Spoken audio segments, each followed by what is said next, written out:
Hey guys, welcome back to the Walker fam. Welcome back to another beautiful and amazing day. So today I am by myself. Everyone else is asleep, but I decided just to get on here and do a little talk video. I think I'm gonna start on the topic of just toxic people and toxic relationships, and how, you know, it's okay to let that stuff go. It's okay to let those people go, whatever the situation is, or the person. You don't have to take abuse. You don't have to take the negativity from somebody just because you feel like they're your family or your friend or your coworker or your boss. You don't have to take anything you don't want to take, or go through anything you don't want to go through. All right guys, so the 5 things that I came up with in order to really just let go of toxic people, or to help yourself get out of a toxic situation. These 5 things that I came up with are things that I actually have been using to help myself get out of toxic situations and relationships. The first thing I want to talk about is becoming aware.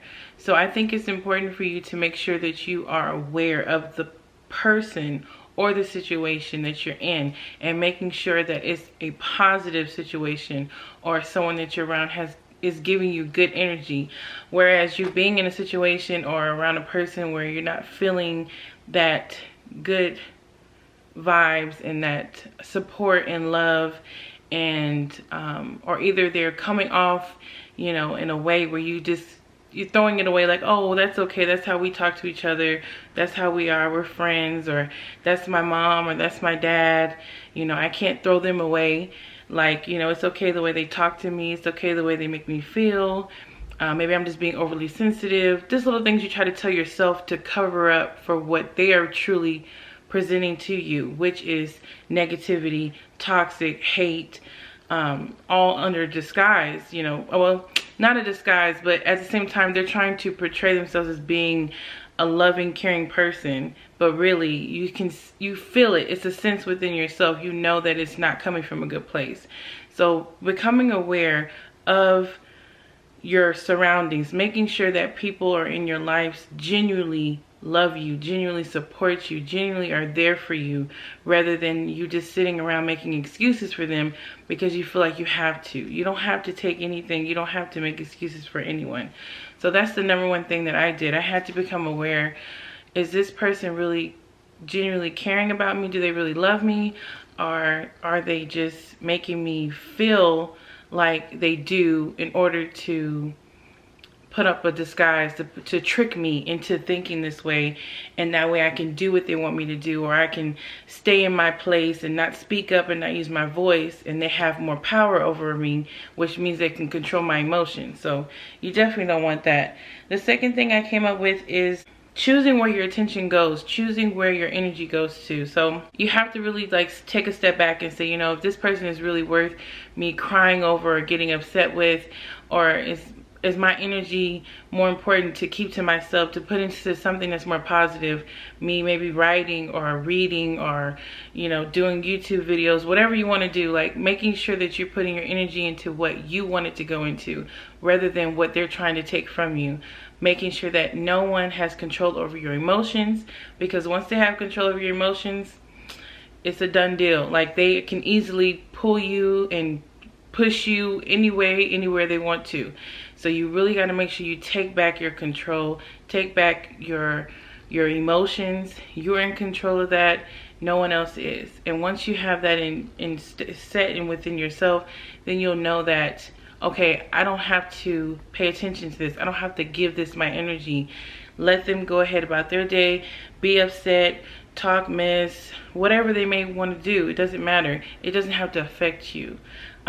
Even like at a job, you know, I'm talking more about family just because that's my personal experiences, but I've had problems at jobs too, and I allowed them to have control over my emotions. And once that person knew that they had control over it, they constantly kept coming back for me. And so I had to pull that back. I had to get that back from that person. I had to say, wait a minute, this is my job place. I'm not going to run away. I'm not going to quit. I'm not going to give up. This is where I want to be right now, and this is where I'm going to stay.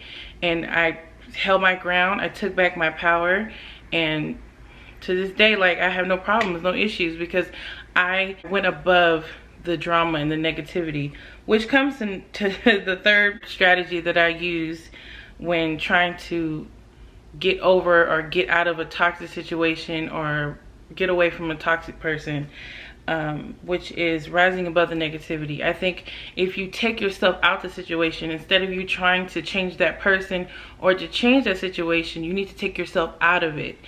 That's just what I did. I took control of it. I took myself out of the situation, even though I may be physically still around it, but mentally I was out of it. And that's what helped me get over it. So I had to separate myself from that. I had to say, you know what, in my reality, I'm good. I'm happy. I'm blessed. I'm showing gratitude. I was doing affirmations every day. I was just feeling good. And that's just what I got back. It was just that simple. So all the other things that were coming to me, this is more like in the job space, I'm sorry. So when I was doing that in my job space, all the other negativity just kind of slipped away. It had no more power over me. I wasn't even involved with it. I didn't interact with it. And so that kept me above it. You are in control of your reality. You don't have to, just because you see it there in front of you doesn't mean that it's real. You're easily capable of changing that. You don't have to claim anything and say, this is my life, this is the way it is. You can change it every day. You can see what you want to see. You can feel what you want to feel. So the fourth one I said was, the fourth strategy that I used, or the technique that I've been using, is letting go of a lot of things. And that's one of the most challenging things for me. Just because it's situations where I feel like it's not resolved. But it doesn't necessarily have to be resolved. Like, we don't have to see it through. We don't have to see a situation through. We don't have to see that you and that person, you know, finally getting to a place where it's done. You can be done with it by letting it go. You don't have to solve every problem, every issue. Sometimes solving the issue is letting go of the issue. It doesn't have to be where you and that person or you and that situation have to just, you know, meet up and figure a way out. Sometimes there's no answer. Sometimes the answer is letting go. Sometimes the answer is saying, okay, you know what, I've had enough. I am done. I can't do this anymore. I'm letting this go. And once I let it go, it's no longer has its hold on me. I feel free. You feel like you have finally lifted the veil. Like, you can see now truly what it was all about. It wasn't about anything. All this energy you was putting into it, it didn't even matter. So I think for me, letting go is one of the hardest things, because I wanted to see it through. I wanted to figure out why this was the way it was. Why was I going through this with this person? Why was I facing these issues, which I probably caused on myself anyways, but that's another story. At the end of the day, I wanted to see it through. And once I had let it go, it was like, whoa, this is what people were trying to tell me all this time. You know, especially Michael, like letting people go, letting it go. And when he kept telling me that, I was like, okay, I'm letting it go. But secretly I wasn't, because like I said, I wanted to have control over it. I wanted to control it. And once you realize you can't control certain things, especially other people, that's not your place. You only can control what you can control, which is you. And I just had to realize that. And once I did, it was much easier to let go. And I don't need that person's validation. I don't need that person's acceptance anymore. I've accepted myself for who I am, and that's all that matters. Like, I'm letting go of everything else that doesn't serve me. It doesn't need my attention. It doesn't need my energy. The fifth and final rule that I follow is knowing your worth. Knowing that you don't have to take anything from anybody. Knowing that regardless if it's family, friends, or like I said, coworkers, your job, whatever it may be, you don't have to take it from anybody. You don't have to say, well, this is my place. You don't have a place. You set your own boundaries of what you want to take from people, what you want to take from situations. You don't have to limit yourself. You're limitless. And that's what I had to realize, that I don't have to do this. I don't have to put myself out there as this passive, as this quiet, no voice, nowhere to go, no one to understand me. I had to connect with myself. I had to understand that I have me, and that's all that I need and more to be, you know, everything I want in this world, everything I want in for my family. Like, I'm worth enough. I'm enough. And once you kind of get a hold of that idea, is understanding other people in your lives that love you, other people in your lives that care about you, that's wonderful. But you don't necessarily need that.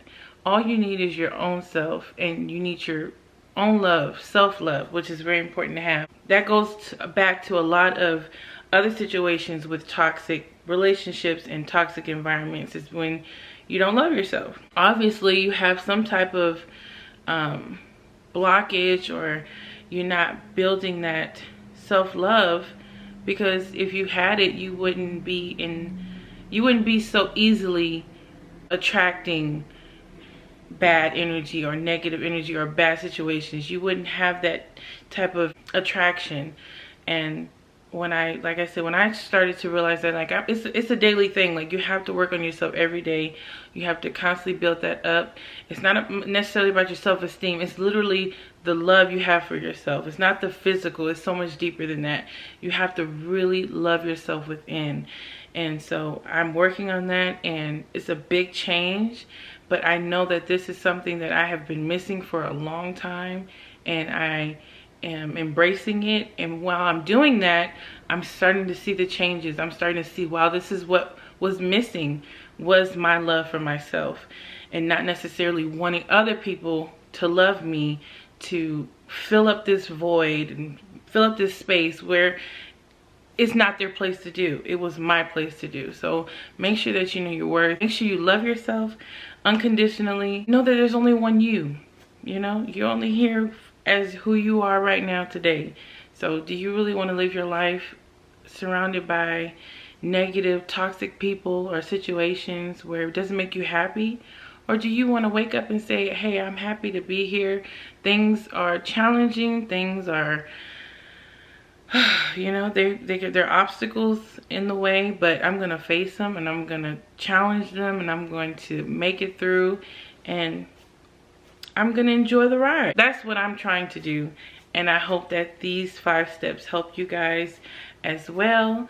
And I hope that we can look back and just see the growth and see the change, and to have no regrets, you know, live your life with no regrets. And yeah, so hope you guys enjoyed this video. If you did, please give it a big thumbs up, and make sure you subscribe to the channel if you haven't done so.